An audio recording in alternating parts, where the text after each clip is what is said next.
Hi అండి, అందరికీ నమస్తే. Welcome to my channel. తెలంగాణలోని అతిపెద్ద వెంకటేశ్వర స్వామి దేవాలయం ఈ స్వర్ణగిరి దేవాలయము. దీన్నే యాదాద్రి తిరుమల అని కూడా పిలుస్తారు.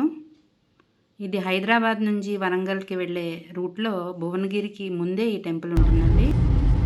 మేము ముందు యాదగిరిగుట్టకు వెళ్ళి అక్కడి నుంచి ఈ టెంపుల్కి వస్తున్నామండి. అక్కడి నుంచి ఇక్కడికి రావడానికి 20 కిలోమీటర్స్, అంటే ఒక 40 మినిట్స్ టైం పట్టింది. ఇక్కడ చూస్తున్నారు కదండి, స్పెషల్ దర్శనాలు అవన్నీ కూడా ఉన్నాయి. మనం కార్లో వచ్చేదైతే బ్యాక్ సైడ్ నుంచి మనకి దర్శనం చేసుకోవచ్చు. ఇక్కడ కార్ పార్కింగ్కి 50 రూపీస్ తీసుకుంటున్నారండి. మనము ట్రెడిషనల్ డ్రెస్లోనే ఇక్కడికి రావాలండి తప్పకుండా, లేకపోతే అక్కడ లైన్లో మనకు ఆపేస్తున్నారు. మీరు చూస్తున్న బిల్డింగ్ వచ్చేసి నిత్య కళ్యాణ వేదిక అండి. ఇక్కడ ప్రతిరోజు కళ్యాణాలు జరుగుతుంటాయి. 1200 మంది ఒకేసారి స్వామివారి కళ్యాణం చూడొచ్చు. బ్యాక్ సైడ్ నుంచి చూడండి ఎంత బాగుందో టెంపుల్ వ్యూ. ఇప్పుడు మనం చూసిన కళ్యాణ వేదిక కిందన మనకి ఉచిత భోజనశాల కూడా ఉంటుందండి. అక్కడ కూడా 1200 మంది ఒకేసారి భోజనం చేయొచ్చు. ఈ ఆలయాన్ని మల్లె రామారావు గారి ఫ్యామిలీ 22 ఎకరాల్లో నిర్మించారండి. ఈ ఆలయం నిర్మించడానికి 7 ఇయర్స్ పట్టిందటండి. ఇక్కడ సెల్ ఫోన్స్ నాట్ అలౌడ్. ఇక్కడ వెంకటేశ్వర స్వామి విగ్రహం చూడండి, చాలా అద్భుతంగా నిర్మించారు. కిందన కలవ పువ్వులో వెంకటేశ్వర స్వామి అపురూపమైన విగ్రహం ఉంటుంది. చాలా అద్భుతంగా ఉందండి. ఇక్కడ చాలామంది ఫోటోలు కూడా తీయించుకుంటున్నారు. పక్క నుంచి మనకి ఎంట్రన్స్. మేము వెళ్ళింది సాటర్డే కదండి, చాలా కోలాహలంగా ఉంది. తిరుపతిలో ఎలాగైతే ఉందో అలానే మాడవీధుల్లో వెంకటేశ్వర స్వామి ఉత్సవ విగ్రహాలని ఊరేగిస్తున్నారు. రథం చూడండి ఎంత అద్భుతంగా ఉందో. మేము ఈవినింగ్ వెళ్ళాం కదండి, లైటింగ్స్లో చాలా అద్భుతంగా స్వర్గంలో ఉన్నట్టే ఉందండి. ఈ రథం హైట్ వచ్చేసి 40 ఫీట్ అండి.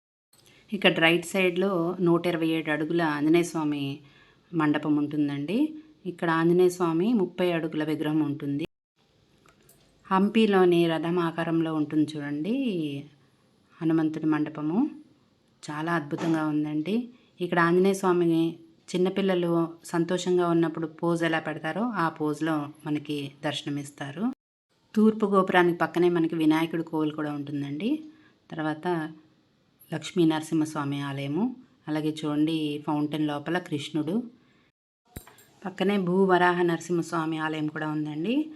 చాలా అద్భుతంగా ఉన్నారు, తప్పకుండా దర్శించుకోండి. ఇప్పుడు మనం కోనేరుకి వెళ్ళిపోతున్నాము. ఈ కోనేరు దగ్గర కూడా చూడండి మనకి ఉత్సవ విగ్రహాలని ఊరేగిస్తున్నారు. చాలా కోలాహలంగా ఉందండి. కన్నుల పండుగగా 2 కళ్ళు చాలవు, అంత అద్భుతంగా ఉంది ఈ టెంపుల్. మేము మంచి టైంలో వచ్చాము, సాటర్డే కూడా. ఇది కోనేరు అండి. కోనేరు మధ్యలో మనకి విష్ణుమూర్తి జలనారాయణ రూపంలో మనకి దర్శనమిస్తారు. ప్రపంచంలోనే 2వ జలనారాయణ విగ్రహం అని చెప్తారండి. మొదటిది నేపాల్లో ఉంది. ఈ కోనేరుకి 4 వైపులా 4 మండపాలు కనిపిస్తున్నాయి చూడండి, అవి వేదాలకి నిదర్శనాలంట. ఇక్కడ అన్ని విగ్రహాలు తిరుపతి నుంచి తెప్పించిన రాతితో నిర్మించారటండి. చాలా అద్భుతంగా ఉన్నాయండి ఇక్కడ. తర్వాత నెక్స్ట్ చూడాల్సింది విమాన గోపురం అండి. ఇది కూడా తప్పకుండా మిస్ కాకుండా చూసేయండి. తర్వాత ఇక్కడ నెక్స్ట్ చూడాల్సింది కంచితో చేసిన జైబేరి గంట. దీని వెయిట్ 1700 కేజీలు.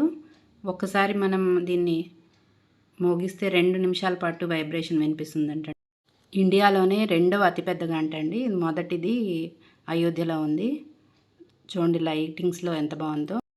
గర్భగుడిలో వెళ్తే మాత్రం గోపురం పైన అష్టలక్ష్ములు ఉంటారు, తప్పకుండా చూడండి. అలాగే బంగారు బావి, తులాభారము, మొక్కుకున్నోళ్ళు తులాభారంలో సమర్పించుకుంటున్నారు. పైనుంచి ఫ్రంట్ వ్యూ చూడండి ఎంత అద్భుతంగా ఉందో. దీన్నే వైకుంఠ ద్వారం అంటారు. స్వామివారి పాదాలు. నెక్స్ట్ దశావతార మండపాలు 10 ఉంటాయండి.